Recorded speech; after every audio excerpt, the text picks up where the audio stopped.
වගේ කොස් කිටිය.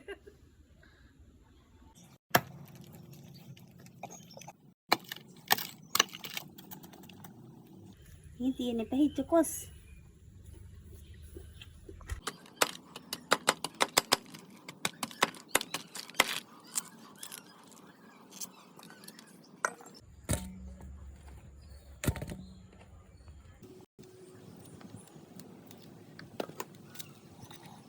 මේ තියෙන්නේ මං පැහිච්ච කොස් හොඳට හීනට කපාගෙන මේ වගේ කූරු විදියට තමයි මං කොස් කපාගත්තේ. මං දැන් මේක හුමාලෙන් තඹ ගන්නයි යන්නේ.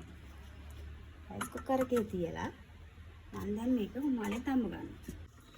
දැන් අපි බලමු මේක තැඹිලාද කියලා. මේක හොඳට තැඹිලා වගේ තියෙන්නේ. හොඳ සුවඳක් එනවා. කොස් තැඹිච්ච සුවඳ නම් එනවා.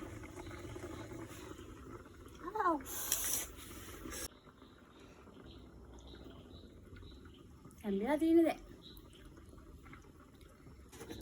මේ තියෙන්නේ මම කපාගත්තු එළවලු ටික.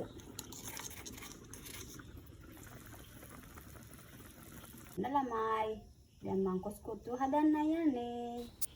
සත්වෙච්ච තෙලට සුදු ලුණු ඉඟුරුත් එක්ක කරපිංච දාලා ඒ ගමම කැරට් ටිකකුත් දාගන්න. කැරට් වල රස මතුවෙන්නේ අන්න එහෙම දැම්මහන් පස්සේ.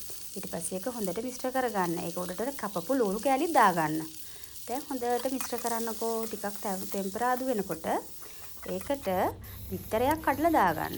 ඔයාලට තියෙනවා නම් බිත්තර 2-3ක් උනත් දැම්මට කමන්නේ. රස වැඩි වෙනවා. ඊට පස්සේ අපි මිරිස් කෑලි, ගම්මිරිස් කුඩු, ලුණු කුඩු එහෙම දාලා හොඳට ඕක ටෙම්පරාදු වෙන්න දෙන්න. ටැන්ට ටෑන් දැන් තියෙන කොස් ටික එකතු කරගන්න. ඔන්න තැම්පිච්ච කොස් ටික හොඳට මිශ්‍ර කරගන්න මේ එළවලුත් එක්ක. ඒක හරි ලස්සනයි නේද පාට? දැන් ඒක හොඳට කලවම් කරගෙන අපි කපාගත්ත මස් ටිකකුත් ඒකට දාගමු. මම කලින් උයලා තියාගත්තනේ. ඊට පස්සේ මේකට මාළු මිරිස් ටිකක්, තක්කාලි ටිකක්, ඒ වගේම ලුණු කොළ ටිකකුත් කපලා එකතු කරගන්නකෝ. ලස්සන පාට හැදෙනවා. මෙන්න මගේ කොස් කොත්තුව. කාලා බලමුකෝ.